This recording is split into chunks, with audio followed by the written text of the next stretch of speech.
Hello everyone, welcome to my channel. তা আজকে ভিডিওটা হবে পুরোই আলাদা। আজকে ভিডিও টপিকও পুরো আলাদা। এটা basically product information relative video দেওয়া হয়, কিন্তু আজকে টপিকটা পুরোই আলাদা। বহুদিন ধরে প্ল্যান হচ্ছিল বাইরে কোথাও ঘুরতে যাব, তা সেই উদ্দেশ্যেই আজকে ভোর 5টার সময় বেরিয়ে গেছি। কোথায় না, বকখালি যাওয়ার উদ্দেশ্যে। কিভাবে বকখালিতে গেলাম আর কতটা কম রেঞ্জের মধ্যে বকখালিতে তোমরাও যেতে পারবে, সেটা এই ভিডিওতে পুরোপুরি বলা আছে, বা তোমরা পুরোটাই ভিডিও দেখলে বুঝতে পারবে। তা সকাল সকাল 5টার সময় বেরিয়ে পড়েছিলাম। তা ফার্স্ট আমাদের যাওয়ার কথা ছিল গড়িয়ায়। তা মুকুন্দপুর থেকে গড়িয়া যাব কিভাবে, সেটা অনেকক্ষণ ভাবার পরে মনে পড়লো যে আমার একটা বন্ধু রিসেন্ট বাইক কিনেছে, হিরো এক্সট্রিম 125।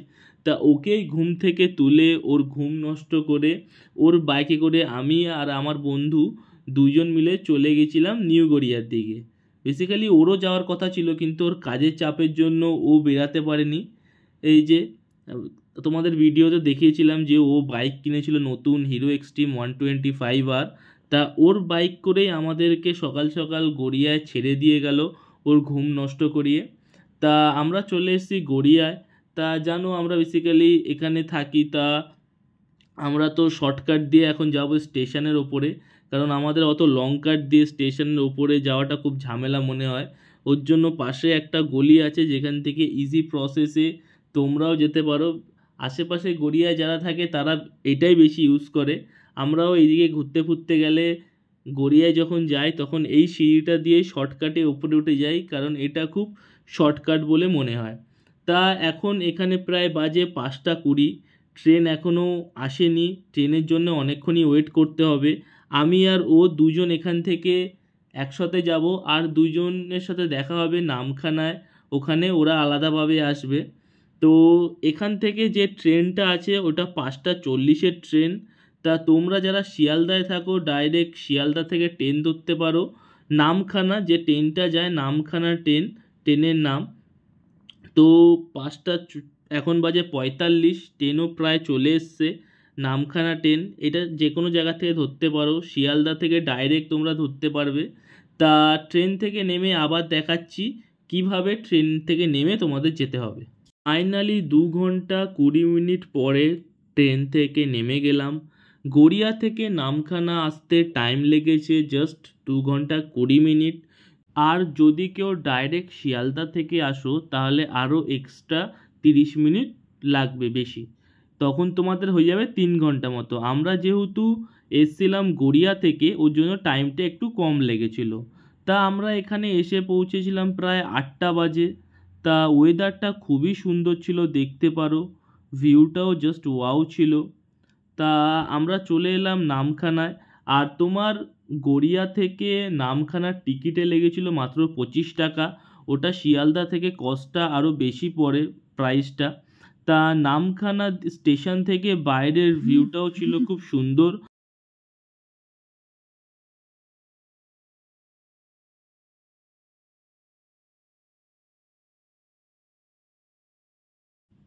ভিউটাও খুব সুন্দর, গাছপালা তো খুবই ভালো। মতলব সত্যি স্টেশনটার বাইরেটা খুব সুন্দর, আর এখানে বড় করে তোমার লেখা থাকবে নামখানা। তা নামখানা থেকে বেরিয়ে তোমার অনেক অটো টোটো থাকবে, যারা তোমাদের বকখালি হোক মৌসুমী আইল্যান্ড হোক সব জায়গায় নিয়ে যাবে। তা আমরা এখান থেকে হেঁটে হেঁটে মেন রোডের দিকে যাচ্ছিলাম। তা মেন রোড থেকে আমরা প্ল্যান করেছিলাম টোটো ধরবো, কারণ আমাদের আরেকটা বন্ধু যে ডাইরেক্ট বাসে করে আসছিল, তা ও বাসে করে প্রায় চলে এসছিল। তা ও আসার পরে আমরা ডাইরেক্ট টোটো ধরে নিলাম। তা ফাইনালি আমরা টোটোতে উঠে গেলাম। টোটো থেকে ডাইরেক্ট আমরা যাব বকখালি। ওখানে যেতে লাগবে 40 টাকা, ট্রেনে 25 টাকা আর টোটোতে 40 টাকা, টোটাল 65 টাকার মধ্যে। তো আমরা চলে গেছিলাম গড়িয়া থেকে বকখালি। তা 40 মিনিটের মধ্যে চলে এলাম আমরা বকখালিতে। তা এটা বকখালি বাস স্ট্যান্ড। এবার আমরা ছোট্ট ছোট্ট পায়ে হেঁটে যাব আমাদের হোটেল খোঁজার জন্য।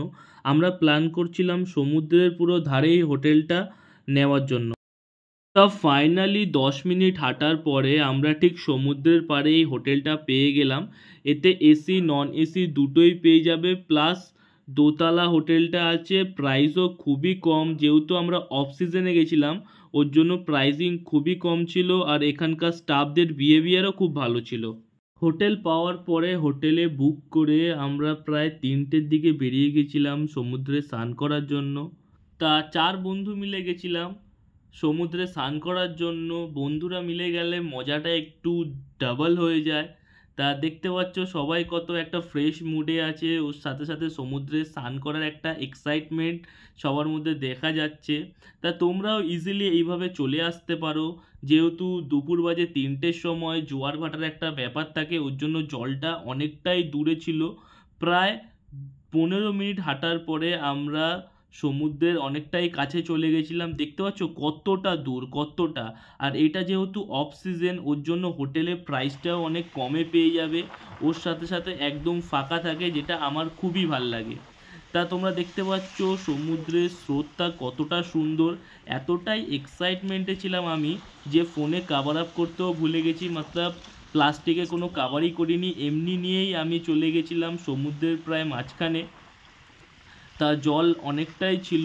তোমরা রাতের বেলায় যদি ওই জায়গাটা যাও পুরোই ডুবে যাবে, যেহেতু এখন জোয়ার ভাটার ব্যাপার আছে, জলটা অনেক দূরে চলে গেছে, আর ওরা তো অনেকটাই দূরে চলে গেছে। আমার হাতে ফোন ছিল, ওর জন্য অতটা যেতে পারছিলাম না, কারণ ফোন আমার ওয়াটারপ্রুফ না, ফোন যদি চলে যায় পুরো একদম শেষ হয়ে যাবে। তা তোমরা এইভাবেই ইজিলি জাস্ট 65 টাকার মধ্যে গড়িয়া থেকে চলে আসতে পারো বকখালি। খুবই মজার একটা জায়গা, আর বন্ধুদের সাথে আসলে তো মজা আরও বেশি হয়ে যাবে। এভাবেই তোমরা গড়িয়া থেকে বকখালি খুব ইজি প্রসেসে চলে আসতে পারো খুব কম টাকার মধ্যে। তা যারা যারা বকখালিতে গেছো কীরকম লেগেছে কমেন্ট বক্সে অবশ্যই জানিও, আর যারা এখনই যাওনি তারা এই ভিডিওটা দেখে ইজিলি যেতে পারবে। তা তার পরের দিন সকাল 8টার সময় বেরিয়ে গেছিলাম হোটেল থেকে সমুদ্র। তোমরাই দেখতে পারো জাস্ট অল্প কিছুক্ষণের ডিস্টেন্স, সমুদ্র থেকে হোটেলের জাস্ট ডিস্টেন্স হচ্ছে গিয়ে 5 মিনিট। তা 8টার সময় বেরিয়ে গেছিলাম সমুদ্রের দিকে একটু দেখতে, ভোরের নাজারা যেটা বলে, ভোর না সকালই হয়ে গেছিলো, সকালের নাজারা। তা বাদবাকি 3জন বাইরে বেরিয়ে গেছিলো, আমি গেছিলাম একটু তোমাদেরকে ভিউটা দেখার জন্য সকালবেলা 8টার সময় কীরকম ভিউ থাকে। খুব সুন্দর ভিউ, চারিদিকে গাছপালা, খুব একটা সুন্দর হাওয়া দিচ্ছিল, আর সমুদ্রের ধারে হাওয়া তো খুব ভালোই দেয়, এটা বলার আর কিছু নেই। আর ওইদিকে আমার একটা বন্ধু হাতে বালি নিয়ে ডায়লগ দিচ্ছে, ঝরে ঝরে পড়ছে, ঝরে ঝরে পড়ছে।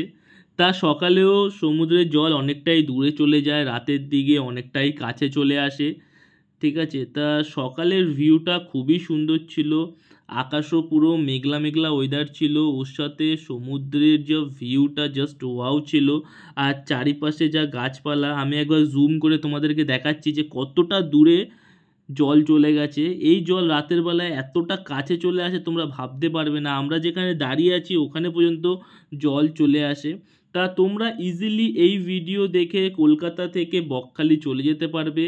আর আমি যেই হোটেলটা দেখালাম ওই খুব কম দামের মধ্যে তোমরা এসি নন এসি দুটোই পেয়ে যাবে। তা তোমরা ইজিলি এসে ভিজিট করতে পারো, থাকতে পারো, আর রুমগুলোর কোয়ালিটিও খুব ভালো ছিল, আর হোটেলের যারা লোক ছিল তাদের ব্যবহারও খুব ভালো ছিল।